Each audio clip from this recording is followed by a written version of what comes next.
Ja man, abonnera man. Ja man.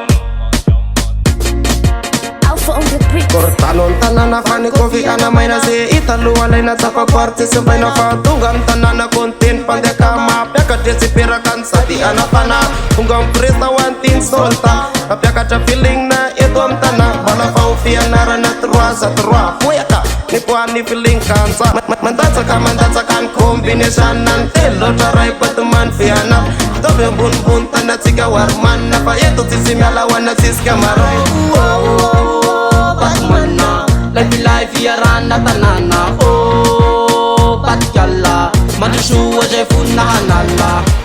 Yes, saya yo. Boyaka. Yeah.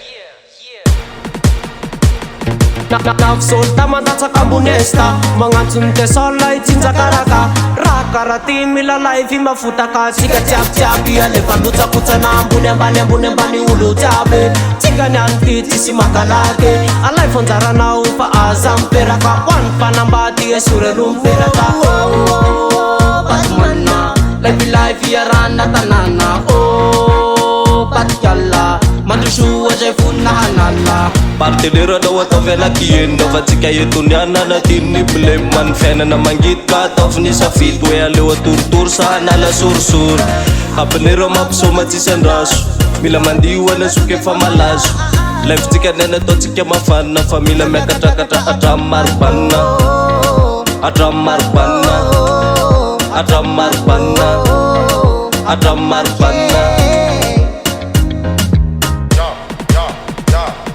Sote kaka wana rewar man patelo ataray numandatsa kansan mena pick up wan rew pakafi man suati sai funahandi fatika tismale turatsiratem nole chap mila malala problem ati chap wale mitu fitandem karakam te solas mila milme Batmana life yarana tanana oh Batyala Mandushu aja funahana